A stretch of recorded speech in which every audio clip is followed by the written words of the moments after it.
Hi yours, welcome to BTV political. నేను మీ మధు. అయితే కేంద్రం అయితే జీఎస్టీ తగ్గించింది. మరి జీఎస్టీ అమలు అవుతుందా లేదా అనే దానిపైన సందేహాలు అయితే వెలువడుతున్నాయి. కొంతమంది కస్టమర్ల దగ్గర జీఎస్టీతోనే అమౌంట్ తీసుకుంటున్నట్టుగా తెలుస్తుంది. మరి జీఎస్టీ ఎప్పుడైతే ఈ 30 లోపల కూడా అంటే కేంద్రానికి అయితే కొన్ని కంప్లైంట్స్ వెళ్ళినట్టుగా తెలుస్తుంది.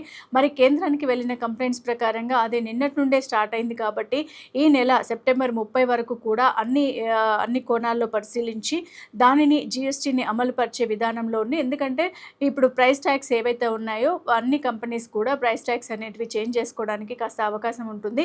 సో ఇప్పుడున్న దానిపైన ఇప్పుడు కాస్త టైం ఇవ్వాలి అని కేంద్రం యోచిస్తున్న సమయంలో ఇలాంటివి ఇంకా సెప్టెంబర్ 30 వరకు, అలాగే ఇంకెక్కడైనా ఇలాంటి సమస్యలు మీకు ఎదురైనట్లయితే మీరు తప్పకుండా టోల్ ఫ్రీ నెంబర్కి అయితే కాల్ చేయవచ్చు. అది 1915 టోల్ ఫ్రీ నెంబర్కి కాల్ చేసి ఫిర్యాదు చేయవచ్చు అని చెప్తుంది.